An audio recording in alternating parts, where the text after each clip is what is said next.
Those who defend the disease model of addiction oftentimes point to the terrible problems and difficulties addiction creates in people's lives. And I agree, addiction does complicate life. But that's beside the point. The fact that there are terrible consequences to some behavior does not make that behavior a disease. Behavior that's unacceptable, like drunkenness, or damaging to one's health, like smoking, or causing negative consequences in one's marriage and family, like gambling, does not justify it being labeled a disease. The fact that someone has been helped through a treatment program doesn't prove disease any more than converting someone to a religious point of view proves the orthodoxy of the group's theology.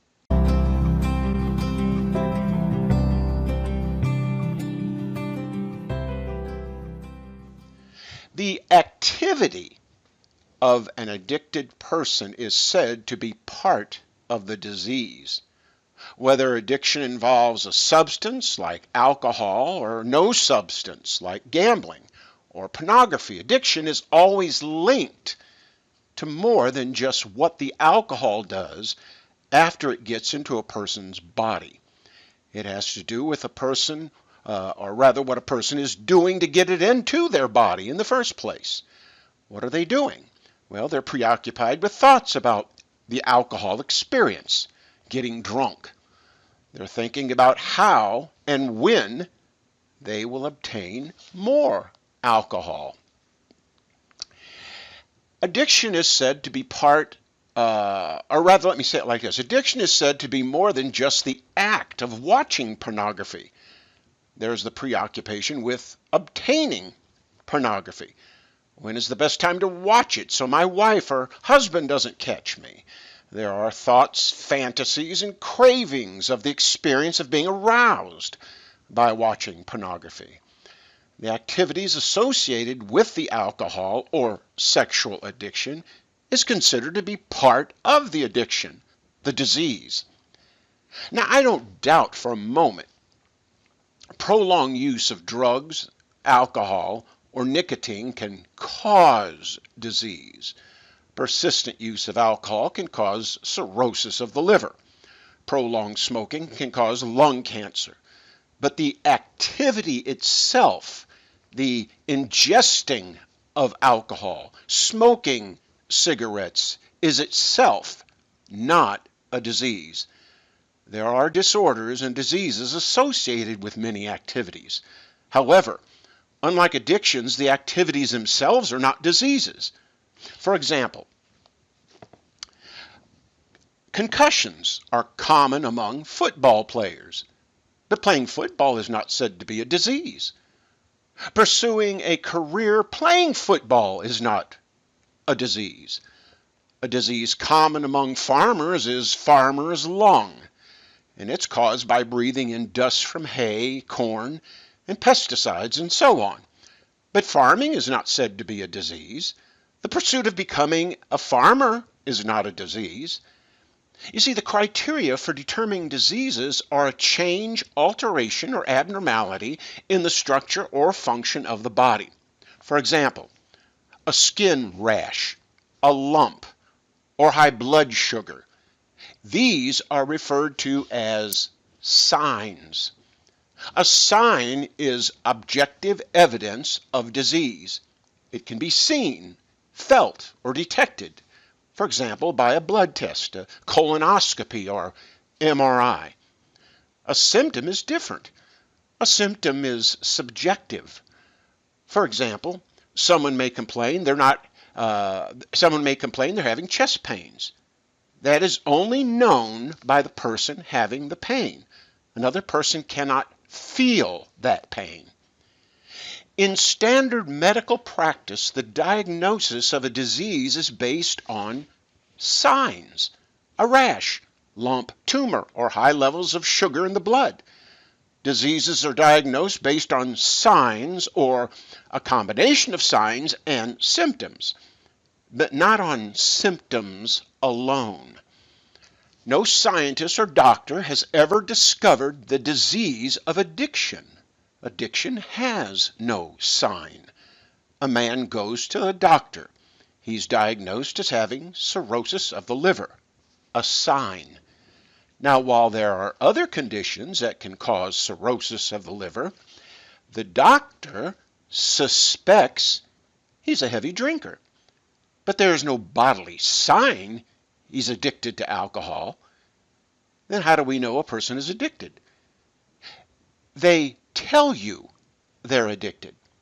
They act addicted. Addiction is diagnosed solely on the basis of an individual's confession or behavior, but never by a sign. Well, how is addiction treated? Well, treatment typically consists of counseling sessions aimed at changing the addict's beliefs, motives, and behaviors. Alcoholics Anonymous is a perfect example. Alcoholics Anonymous is the pattern or model of the approach to addiction treatment today.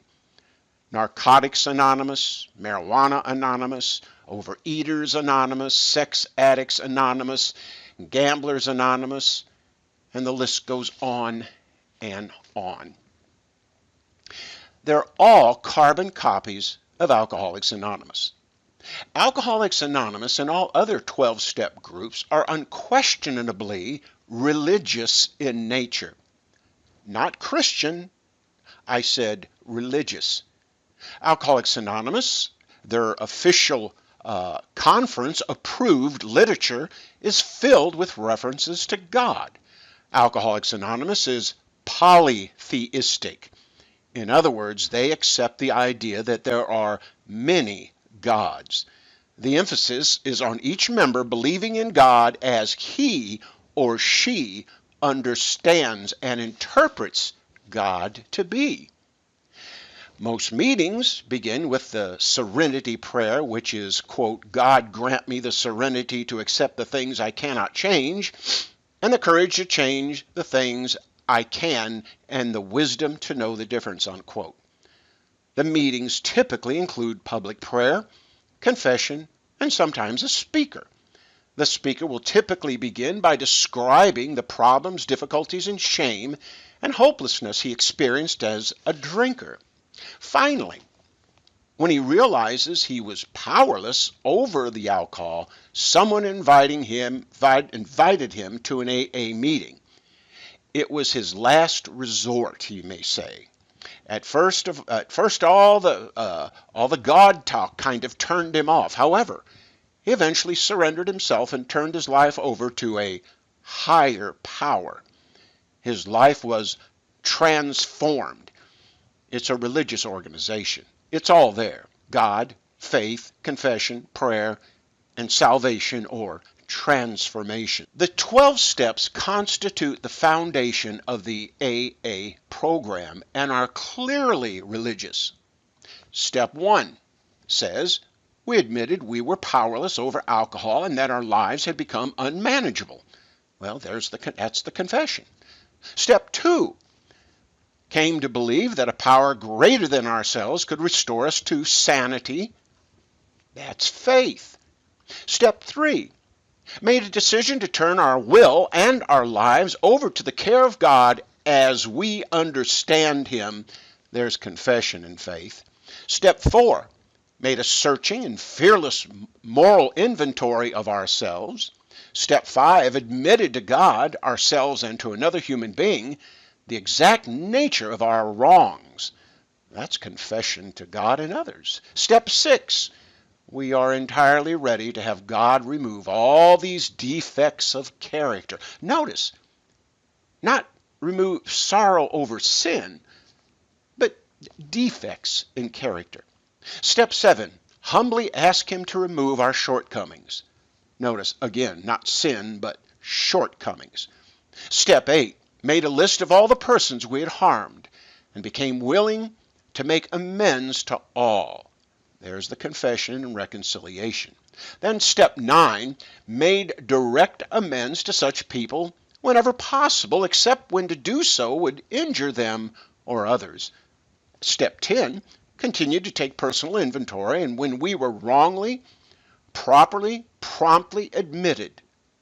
Step 11, sought through prayer and meditation to improve our conscious contact with God as we understood Him. Praying only for knowledge of His will, it goes on to say, and the power to carry it out.